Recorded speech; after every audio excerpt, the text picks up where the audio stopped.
মামুন বাড়ি চাইছে।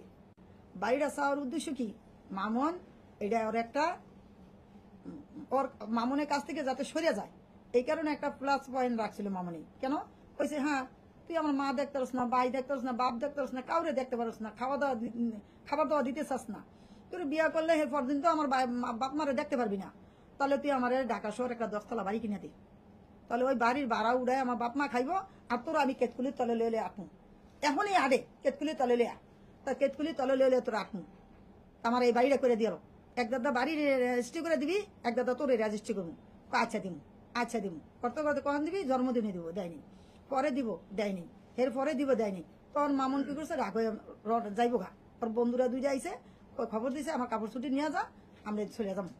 তখন কি করছে, যখন রওনা দিছে তখনই মামুনের গাড়ির মধ্যে লাইলা মারছে, চুলো ধরে ধরছে যখন, আর এই খামচাটিয়া তখন মামুন জিদের মাথায় মামুনও আবার মারছে, ওই মারটাই মারামারি হয়েছে।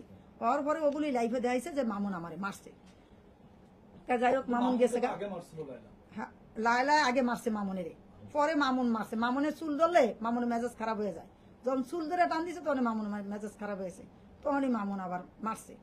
তা মারার পরে আমি আবার মামুনের বকাঝকা করছি, তুই কেন মারছো, মারো মার, ঠিক আছে মারি, একটা ডিমান্ড এদিকে মারতি, তুই নাক মারবি যে মারছিস কা, ওর তো সার্জারি করা, আমি টোকা দিছি অল্প ছোট করিয়া, কিন্তু কালো হয়ে গেছে গা, ওর তো মুখ পুরা সার্জারি করা, এই জন্যে।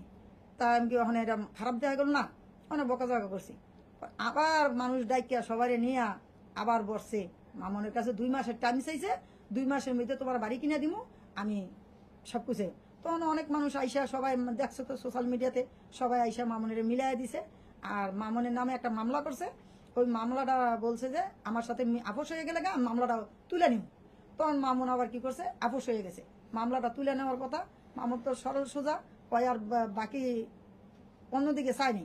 তখন লাইলারে জিজ্ঞেস করছে যে লাইলা মামলা উড়াইছ, হ্যাঁ মামলা উড়ে আইছি।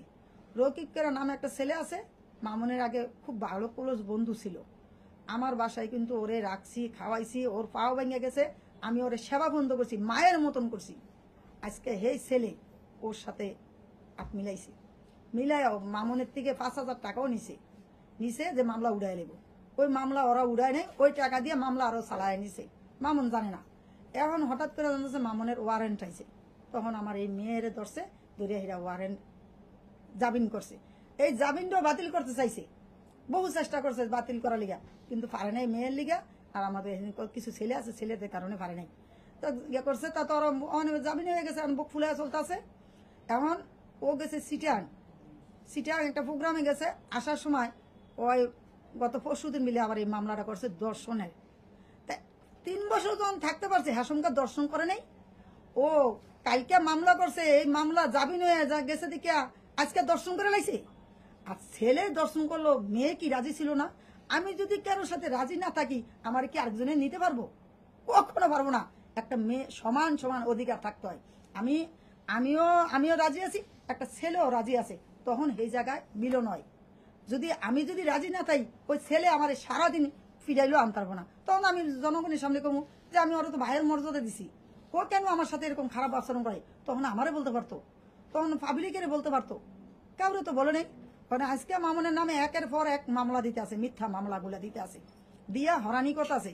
এখানে আবার এখন বলতেছে আমার কথায় ওর ইয়ে আছে, ওর মোবাইলে ইয়ে আছে, এই মামলা আমি তুলে নিমু যদি তুমি আমার এই কথায় রাজি থাকো, হয় আমারে বিয়া করে দিব, আর না হলে আমারে